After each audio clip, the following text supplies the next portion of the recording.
Ukraine's president addressed the nation seemingly optimistic about prospects for peace. He says Russian forces allegedly in the war-torn east are now pulling out and that he'll be offering the separatists some political concessions.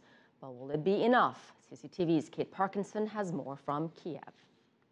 It certainly seemed like Ukraine's President Petro Poroshenko was offering an olive branch to the rebels in eastern Ukraine when he said that following the signing of the agreement in Minsk last week, he would put forward a bill offering special status to the parts of the eastern regions of Donetsk and Luhansk, which are currently in rebel hands. But he was adamant that he would not be offering the full independence that the rebels have been calling for.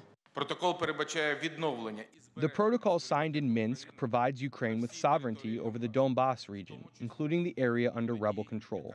This territory will come back within the territory of Ukrainian law. We would like to draw your attention to the fact that we do not mention any federalization or separation in the protocol. The rebels were very quick to push back against President Poroshenko's offer. A senior rebel leader who was involved in the talks in Minsk said that the rebels would not be backing down from their demand, which is full independence from Kiev. Meanwhile, Ukraine's President Petro Poroshenko also said that 70% of the troops, the Russian troops that Kiev thinks have been operating in eastern Ukraine, have now left the country.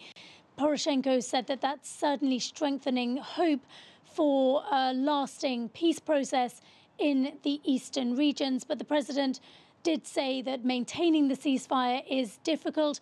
He said that rebel forces have been provoking Ukrainian government forces in the area, and equally the rebels are accusing the government forces of also violating the ceasefire. But currently the ceasefire is holding, fragile as it is. It's been in place for 5 days now, but really many fear that it may not last for much longer. And that's because the 12 points that were agreed upon in Minsk in this roadmap for peace, the ceasefire being one of those points, but many of the other points are really just seen as a series of incompatible measures that neither side is willing to implement.